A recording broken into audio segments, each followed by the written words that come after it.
ఇక్కడ కూర్చున్నటువంటి నిరుద్యోగ మిత్రులందరికీ మరొకసారి నా నమస్కారములు.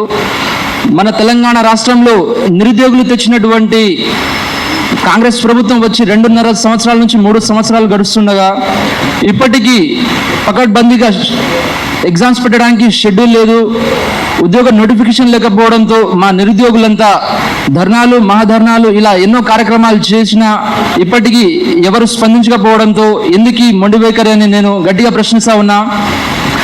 తెలంగాణ రాష్ట్రంలో ఉద్యమ సమయంలో మన నీళ్లు నిధులు నియామకాలని కొట్లాడి తెచ్చుకున్నటువంటి తెలంగాణ రాష్ట్రంలో ఈరోజు ఉద్యోగాలు అడుకోవడం దుర్మార్గమైన పరిస్థితి కనిపిస్తూ ఉన్నది. మన తెలంగాణ రాష్ట్రంలో 30 లక్షల నుంచి 40 లక్షల ఫ్యామిలీస్ ఉన్నాయి. ఈ ఫ్యామిలీస్లో ప్రతి ఒక్క ఫ్యామిలీలో చదువుకునే విద్యార్థులు ఉన్నారు, మరియు నిరుద్యోగ మిత్రులు కూడా ఉన్నారు. ఈ 30 నుంచి 40 లక్షల నిరుద్యోగ మిత్రులకు ఎప్పుడు ఉద్యోగాలు వస్తాయి? ఏ అమాస పౌర్ణమి నాడు ఉద్యోగ నోటిఫికేషన్లు ఇస్తే వీళ్ళందరికీ ఉద్యోగాలు ఎప్పుడు వస్తాయి? వీళ్ళంతా వాళ్ళ తెలివితేటలను ఉపయోగించుకొని, నాలెడ్జ్ని ఉపయోగించుకొని, ఇదే వారి ఆయుధంగా అమర్చుకొని ఉద్యోగాలు వస్తే మా భవిష్యత్తు బాగుపడుతుంది, మేము అభివృద్ధి చెందుతామనుకునే నిరుద్యోగులు ఈరోజు ఉద్యోగాల కోసం వెంటబడుతూ తిరగడం ఎంతవరకు కరెక్ట్ అని కూడా నేను గట్టిగా ప్రశ్నిస్తా ఉన్నా. The students of Telangana are be like leaders. కానీ right now the Telangana students ఈరోజు లీడర్స్ మధ్య నలిగిపోతున్నారు. వాళ్ళు ఎన్నో కష్టాల పాలవుతున్నారు. పనికిరాని జియోలు ఎన్నో తీసుకొచ్చినారు.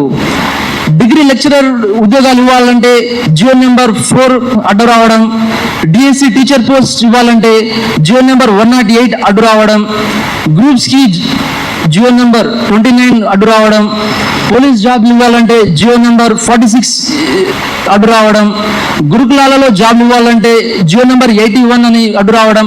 ఈ జియోల వల్ల ఉపయోగాలు ఏమున్నాయి? ఇవి బలిష్ణులకు, బిజినెస్ మెన్లకు, పొలిటీషియన్స్ ఫ్యామిలీస్లకే ఇవి పరిమితమవుతున్నాయి.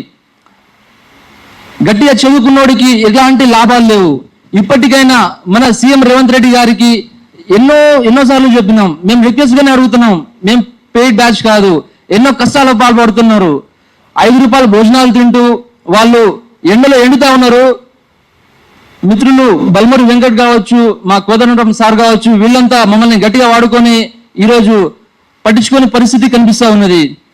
ఇప్పటికైనా స్పందించి వారు వెంటనే షెడ్యూల్ని, ఉద్యోగ నోటిఫికేషన్ని అందిస్తే విద్యార్థులంతా కాంపిటేటివ్ స్పిరిట్తో గట్టిగా చదువుకుంటారు. ఎలాంటి కొట్లాటలు లేకుండా, ధర్నాలు, మా ధర్నాలు ఈ అసలు సోది లేకుండా వాళ్ళు బ్రహ్మాండంగా చదువుకొని జాబ్ కొట్టుకొని వెళ్ళిపోతారు. ఇది ప్రభుత్వానికి కూడా మంచి పేరే కదా. టీజీపీఎస్సీని ఎప్పుడైతే యూపీఎస్సీ తరహాలో ఎగ్జామ్స్ పెడతారో అప్పుడు ప్రతి సంవత్సరం నోటిఫికేషన్లు వస్తాయి. వాళ్ళు బ్రహ్మాండంగా వాళ్ళ చదువులేమో వాళ్ళు చదువుకొని ఎలాంటి భావోద్వేగం లేకుండా, ఎలాంటి కష్టాలు లేకుండా ఉంటుంది.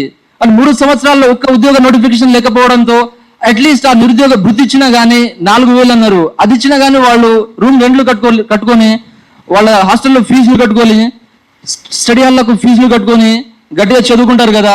అది లేదు, ఇది లేదు. ఫీజులు కట్టుకోలేక, హాస్టళ్లకు తిండి తినలేక ఇక్కడ 5 రూపాయల భోజనం, వాళ్ళంతా ఊరి బాట పడితే అక్కడ ఇప్పటిదాకా వయస్సు నిలబడి పెళ్లిళ్లకు, ఎలాంటి ఫంక్షన్లకు వెళ్ళకపోవడం ఎంతవరకు కరెక్ట్? మన తెలంగాణ రాష్ట్రంలో నిరుద్యోగులే కదా తెచ్చింది తెలంగాణ రాష్ట్రాన్ని, నిరుద్యోగులే కదా తెచ్చింది కాంగ్రెస్ ప్రభుత్వాన్ని మన తెలంగాణ రాష్ట్రంలో. మరి ఇవన్నీ కనబడట్లేదా మన రేవంత్ రెడ్డి గారికి? ఇంకెన్నాళ్ళని ఈ కష్టాలు ఇంకా కొనసాగుతూ ఉంటుంది.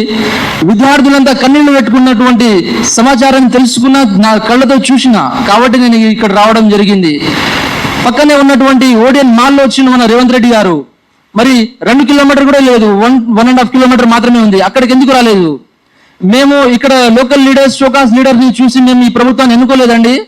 ఢిల్లీలో ఉన్నటువంటి మన రాహుల్ గాంధీ గారు మా దగ్గరకు వచ్చి హమ్ 1 సాల్ మే 2 లాఖ్ నౌకరీ దేంగే అని అన్నాడు. ఇప్పటికీ 2 లాఖ్ లేదు, 2,000 ఉద్యోగాలు లేవు. ఒక్కొక్కరు అంటున్నారు 50,000 ఉద్యోగాలు, 70,000 ఉద్యోగాలని. ఎక్కడికి వచ్చినాయండి? వచ్చిన ఉద్యోగాలని నాకు తెలిసి మాక్సిమం పొలిటీషియన్స్ వాళ్ళ ఫ్యామిలీకి వచ్చినాయి, బిజినెస్ మెన్ ఫ్యామిలీస్కి వచ్చినాయి, వాళ్ళకే వచ్చినాయి. కానీ నిరుపేదవాడికి ఒక్కరికి రావాలి. ఉద్యోగాలు వస్తే వీళ్ళంతా ఎందుకు ఇక్కడ కూర్చుంటారు? వాళ్ళకి పని పాటలు లేవా? సిలబస్ కంప్లీట్ చేసుకొని 30 సంవత్సరాల పై దాటినటువంటి నిరుద్యోగులు ఇక్కడ కూర్చొని ధర్నా చేస్తున్నారంటే దానికి గట్టి కారణం ఇదే. మరి ఇప్పటికైనా ప్రభుత్వం గట్టిగా స్పందించి వెంటనే జాబ్ షెడ్యూల్ మరియు జాబ్ నోటిఫికేషన్స్ ఇవ్వాలి. జూన్ 2వ తారీఖు నాడు తెలంగాణ రాష్ట్ర ఆవిర్భావ దినోత్సవం నాడు ఇవి గట్టిగా చెప్తేనే బాగుంటుంది. లేకపోతే మళ్ళీ ఈ కార్యక్రమాలు మళ్ళీ తెలంగాణ రాష్ట్ర ఉద్యమాన్ని మేము మళ్ళీ చేపడతాం. ఎవరికి భయపడేది లేదు. హమ్ జీతేంగే తక్ లడేంగే అనే నినాదంతో మేము ముందుకు సాగుతాం. జై హింద్, జై భారత్.